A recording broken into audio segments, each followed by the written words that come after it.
हरिः ओम तत्सत्।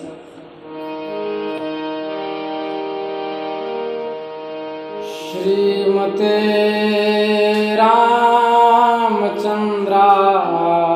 नमः। श्रीमते रामानंदाचार्याय नमः। श्रीमलूकदासाय नमः।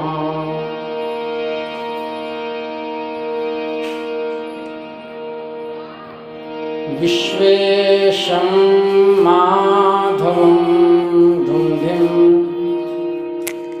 दण्डपाणिं च भैरवम्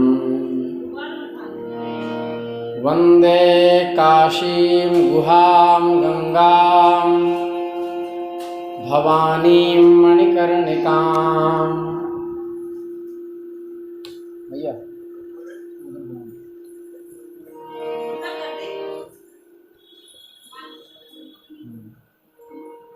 श्री राम जय राम।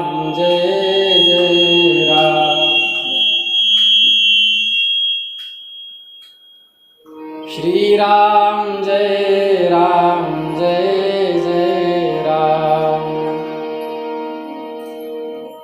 श्री राम जय राम। श्री राम जय राम। श्री राम जय राम। श्री राम जय राम। श्री राम जय राम। श्री वृंदावन बिहारी लाल की जय। हरिशरणम भक्तवांछा कल्पतरु भक्तवत्सल शरणागत वत्सल दीनबंधु दया सिंधु भगवान श्री हरि की महती कृपा करुणा से हम आप सब दशम स्कंद के माध्यम से आज पुनः सत्संग लाभ प्राप्त कर रहे हैं।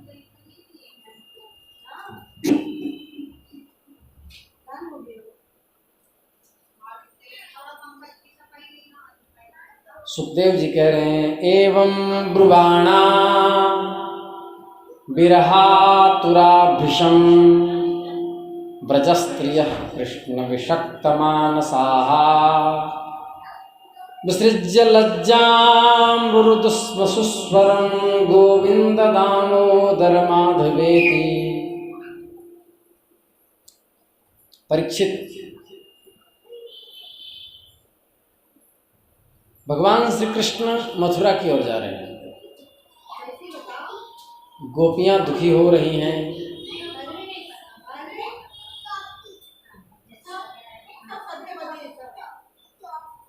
गोपियां रो रही हैं।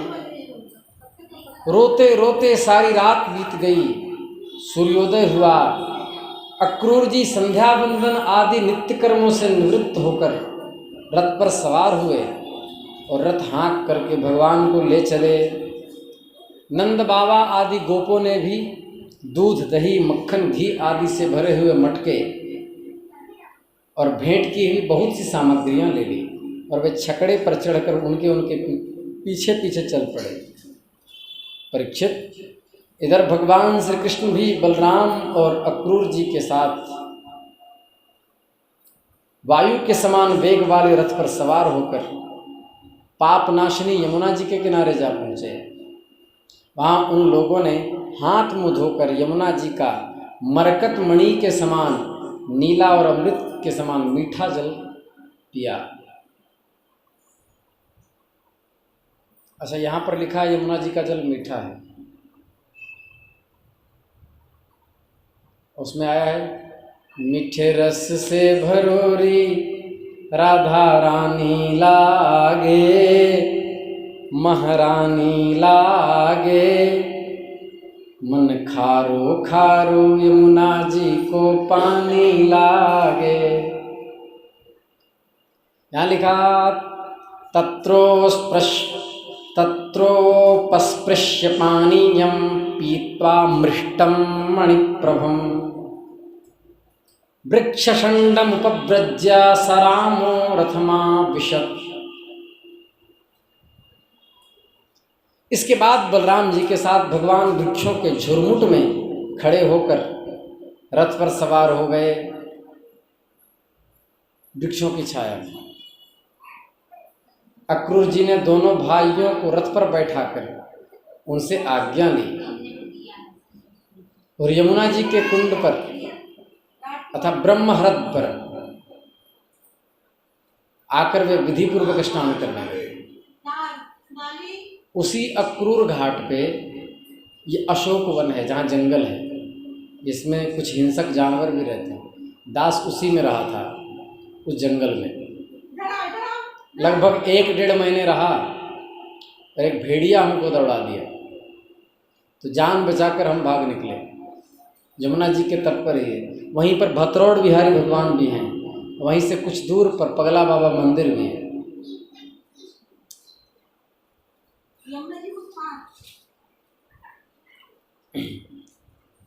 उसको ब्रह्महृद तीर्थ कहते हैं। वहाँ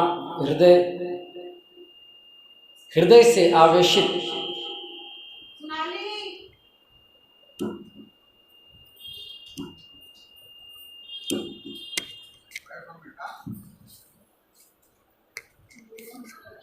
वहाँ पर स्नान करने लगे। उस कुंड में स्नान करने के बाद वे जल में डुबकी लगाकर गायत्री का जप करने लगे। उसी समय जल के भीतर अक्रूर जी ने देखा कि श्री कृष्ण और बलराम दोनों साथ पानी के नीचे बैठे हुए। अब उनके मन में यह शंका हुई कि वसुदेव जी के पुत्रों को तो मैंने रथ पर बैठा हुआ देखा, ये यहाँ कैसे आ गए? शायद रथ पर नहीं होंगे। ऐसा सोचकर उन्होंने सिर बाहर निकाला। वे उस रथ पर पूर्ववत बैठे हुए थे। फिर सोचे कि जल में भ्रम रहा होगा, फिर डुबकी लगाए, किंतु अब उन्होंने देखा कि साक्षात अनंत देव भगवान गोलोकाधीश श्री कृष्ण श्री शेष जी के साथ विराजमान हैं। सिद्धचारण गंधर्व अपने अपने सिर झुकाकर उनकी स्तुति कर रहे हैं। गोपियां चवर डुला रही हैं। शेष जी के 1000 सिर हैं, प्रत्येक फण पर मुकुट सुशोभित है। उनका बदन भी बड़ा ही मनोहर और प्रसन्नता का सदन है। भौहें सुंदर, नासिका तनिक ऊंची और बड़ी सुघड़ है। सुंदर कान, कपोल और लाल लाल अधरों की छटा निराली है। साथ ही लक्ष्मी, पुष्टि, सरस्वती, कांति, कीर्ति और तुष्टि के समुद्र हैं। जब उन्होंने देखा तो अक्रूर जी का रोम रोम पुलकित हो गया, गदगद हो गए। अक्रूर जी का हृदय परमानंद से लबालब भर गया। उन्हें परम भक्ति प्राप्त हो गई। बाहर निकल करके आए। बाहर निकलने से पहले वहीं जल के भीतर उन्होंने स्तुति की और गदगद स्वर से भगवान से कहने लगे,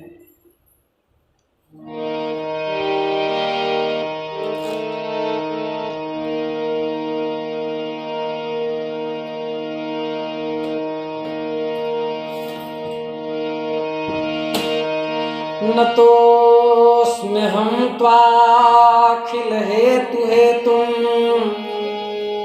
नारायणं पुरुषमाद्यमव्ययम् यन्नाभिजातादरविन्दकोशात् ब्रह्मा विरासीद्यत एष लोकः नैते स्वरूपं विदुरात्मनस्ते ह्यजादयो नात्मतया गृहीतः अजोनुबद्धः सगुणैरजाया गुणात् परं वेद न ते स्वरूपम्। हे प्रभो, आप प्रकृति आदि समस्त कारणों के परम कारण हैं। आप ही अविनाशी पुरुषोत्तम नारायण हैं। आपके ही नाभि कमल से ब्रह्मा जी का आविर्भाव हुआ है, जिन्होंने इस चराचर जगत की सृष्टि की है। अनात्मा होने के कारण जड़ हैं जो ये जगत, वो भी आपसे ही उत्पन्न है। हे भगवान, हम आपकी शरण हैं। मैं अविनाशी अक्षर वस्तु के ज्ञान से रहित हूँ। इसी से मेरे मन में अनेक वस्तुओं की कामना और उनके लिए कर्म करने के लिए संकल्प उठते ही रहते हैं। इसके अतिरिक्त ये इंद्रियां भी जो बड़ी प्रबल एवं दुर्दमनीय है, मन को मथ मथ कर बलपूर्वक इधर उधर घसीटती रहती है। मैं इस मन को रोक नहीं पाता हूँ। आप ही वासुदेव हैं। नमस्ते वासुदेवाय सर्वभूत क्षयाय च ऋषिकेश नमस्तुभ्यं प्रपन्नं पाहि मां प्रभो। आप ही वासुदेव हैं। आप ही समस्त जीवों के आश्रय हैं। आप ही बुद्धि और मन के अधिष्ठात्री देवता प्रद्युम्न और अनिरुद्ध हैं। मैं आपको बार बार नमस्कार करता हूँ। आप मुझ शरणागत की रक्षा कीजिए। परीक्षित, अक्रूर जी इस प्रकार स्तुति कर रहे थे। भगवान ने अपने रूप को छिपा लिया। वे विस्मित हो गए और वस्त्र परिवर्तित करके रथ पे आए। श्री कृष्ण ने उनसे पूछा, चाचा जी, आपने पृथ्वी, आकाश या जल में कोई अद्भुत वस्तु देख ली क्या? क्या आप बहुत तनाव में लग रहे हैं? बहुत टेंशन में लग रहे हैं?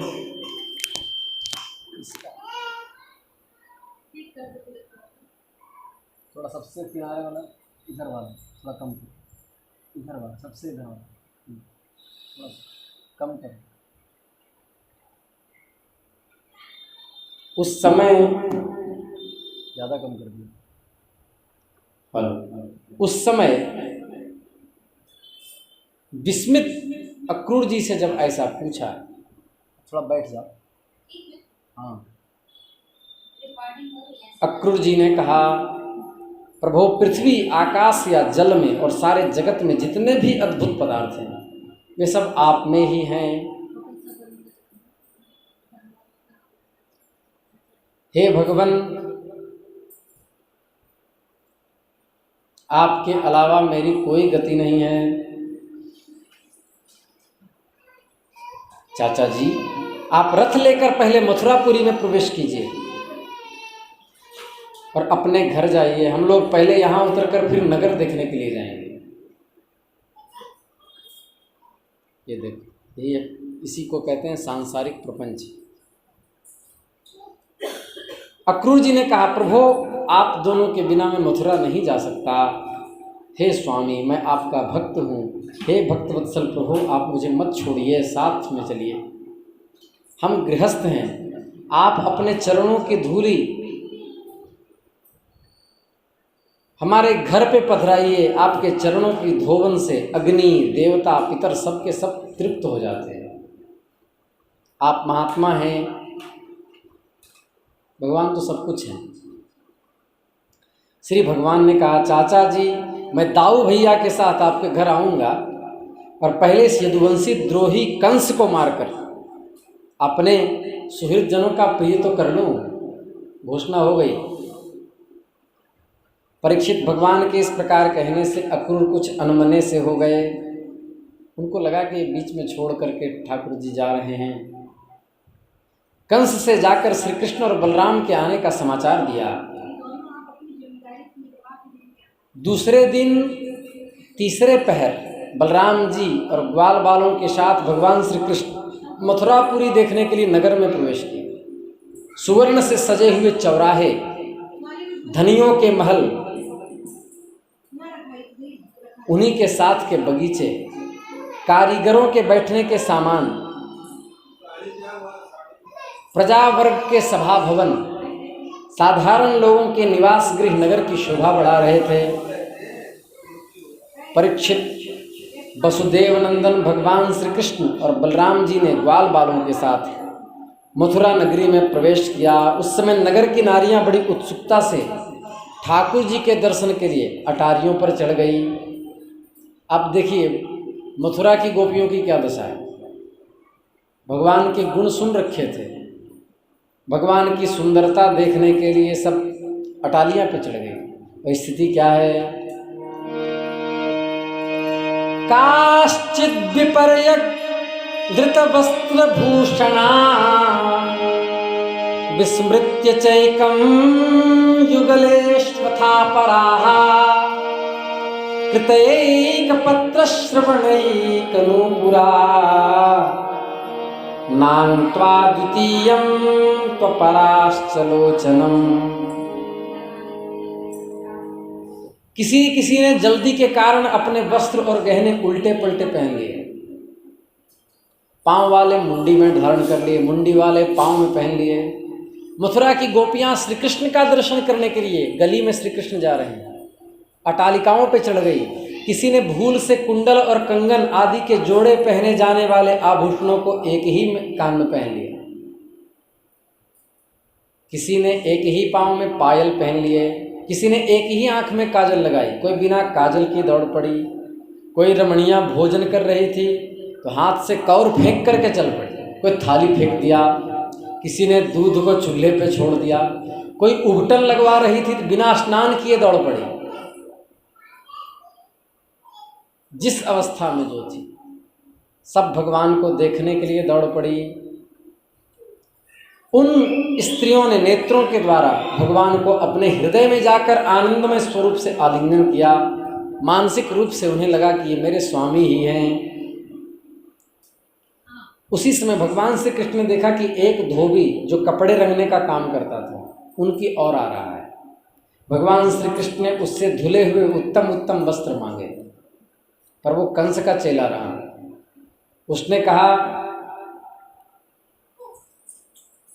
पहले भगवान ने कहा तुम हमें वस्त्र दे दोगे, हमारे ग्वाल बाल को अच्छे अच्छे वस्त्र दे दो, हम लोग सभा में जा रहे हैं, हम लोग भी अच्छे दिखेंगे, तुम्हारा कल्याण होगा। परंतु वो मूर्ख राजा कंस का सेवक होने के कारण मतवाला हो रहा था।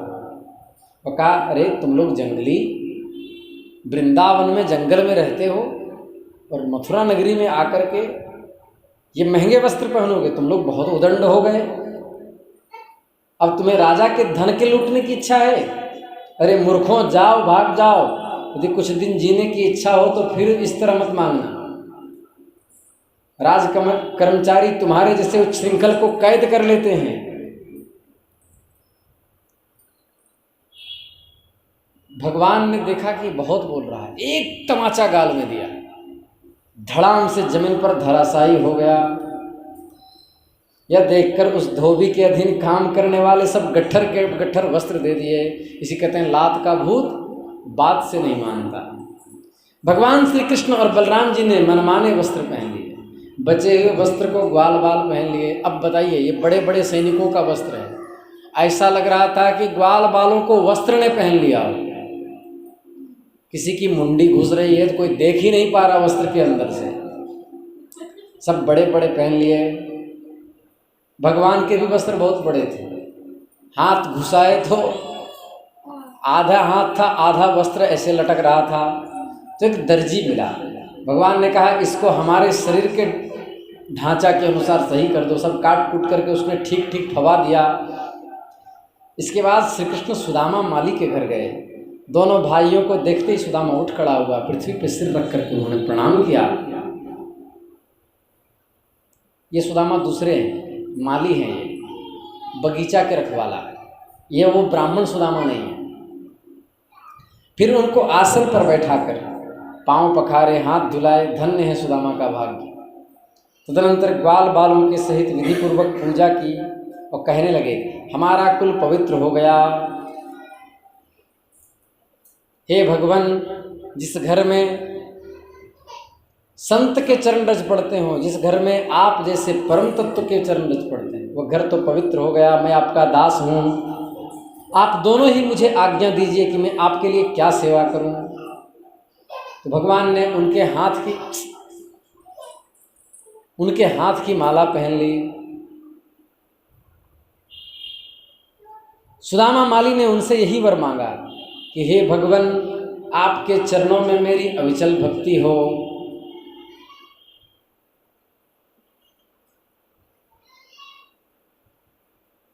वो वर तो दिए ही, भगवान श्री कृष्ण ने आयु भी दी, कीर्ति भी दी और कांति का भी वरदान दिया। क्योंकि भगवान जब देते हैं तब छप्पर फाड़ कर देते हैं, और जब लेते हैं तो चमड़ी उघाड़ के लेते हैं। इसके बाद उन्होंने एक युवती स्त्री को देखा। वो 3 जगह से टेढ़ी थी, जिसका नाम कुब्जा था, त्रिवक्रा भी उसका नाम था। वह कंस के अंगराग की सेवा करती थी। कंस के शरीर में लगाने के लिए चंदन, उसको घिस करके वो राज दरबार में पहुंचाया करते हैं। वो लेकर जा रही थी। सुंदरी, तुम कौन हो? यह चंदन किसके लिए ले जा रही है? उपटन आदि लगाने वाली सेरंध्री कुब्जा ने कहा, हे परम सुंदर, मैं कंस की प्रिय दासी हूँ। महाराज मुझे बहुत मानते हैं। मेरा नाम त्रिवक्रा है। 3 जगह से जो टेढ़ा वो त्रिवक्रा है, कुब्जा है। मैं उनके यहाँ चंदन और अंगराग लगाने का काम करती हूँ। भगवान के सुकुमारता पर रिझ कर भगवान को भी अंगराग दे दिया। भगवान बहुत प्रसन्न हुए। भगवान ने अपने कर कमलों से कुब्जा को सीधा करने का विचार किया। भगवान ने अपने चरण से कुब्जा के दोनों पांव दबा दिए, दोनों पांव के पंजे दबा दिए और हाथ ऊंचा करके दोनों अंगुलियों से उसकी ठोड़ी को ऐसे ऊपर झटका दिया। उसी में कुब्जा सीधी हो गई। श्री वृंदावन बिहारी लाल की जय। कुब्जा सीधी हो गई और एक उत्तम युवती बन गई। और उन्होंने भगवान को मन ही मन पति मान लिया। और उसने उनके दुपट्टे के छोर पकड़कर मुस्कुराते हुए कहा, हे वीर शिरोमणि, आप हमारे घर पधारिए, अब मैं आपको यहाँ नहीं छोड़ सकती। तब भगवान ने हंसते हुए कहा, हे सुंदरी, तुम्हारा घर सांसारी लोगों के लिए अपनी मानसिक व्याधि मिटाने का साधन है। हम संकेत में कहेंगे, मैं अपना कार्य पूरा करके अवश्य वहाँ आऊँगा और हमारे जैसे बेघर के बटोहियों को तुम्हारा ही तो आसरा है। ये भगवान कह रहे। हद है, चिकनी चुपड़ी बातों से किसी को भी ये फंसा लेते हैं। श्री कृष्ण ने उन्हें विदा कर दिया। इसके बाद रंगशाला पहुँचे। उन्होंने इंद्रधनुष के समान एक अद्भुत धनुष देखा। उस धनुष में बहुत सा धन लगाया गया था। अनेक बहुमूल्य अलंकारों से उसे सजाया गया था। उसकी खूब पूजा की गई थी और बहुत से सैनिक उसकी रक्षा कर रहे थे। भगवान को अपना रामावतार याद आ गया। धनुष को देखते ही वो ऐसे ऐसे भुजा मसलने लगे। दाऊ भैया, मेरी भुजाओं में खुजली हो रही है, अभी धनुष देखे नहीं जा रहा हो। भगवान ने देखते ही देखते धनुष को बाएं हाथ से उठाया, उस पर डोरी चढ़ाई और एक क्षण में खींच करके तोड़ दिया और 2 टुकड़े में कर दिया, जैसे कोई मतवाला हाथी गन्ने को तोड़ दे। धनुष के रक्षक आता ही असुर बिगड़े और भगवान को मारने के लिए दौड़े। बोले, पकड़ लो, बांध लो, जाने ना पावे। और भगवान ने धनुष के उसी टुकड़े से एक लबेदा मारा और उन असुरों का काम तमाम कर दिया।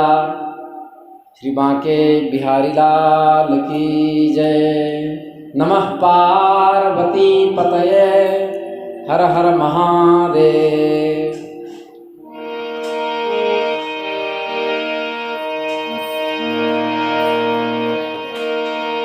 तेरी आँखियाँ हैं जादू भरी,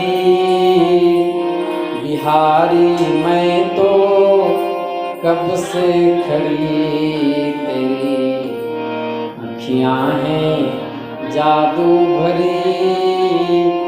बिहारी मैं तो कब से खड़ी। तुझ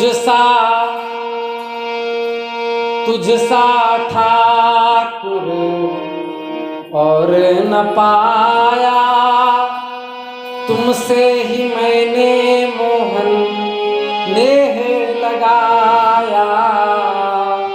तुझ सा प्रीतम और न पाया, तुझसे ही मैंने मोहन नेह लगाया।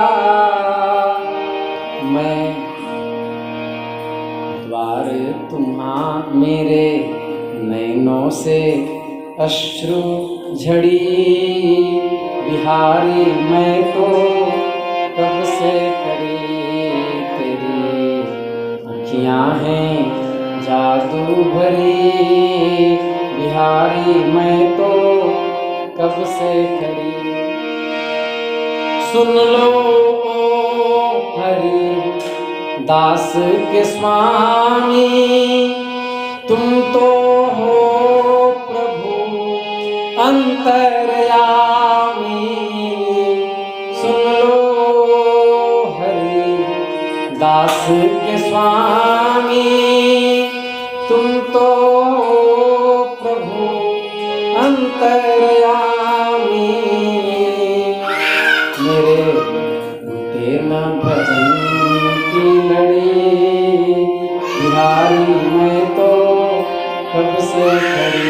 नमः पार्वती पते हर हर महा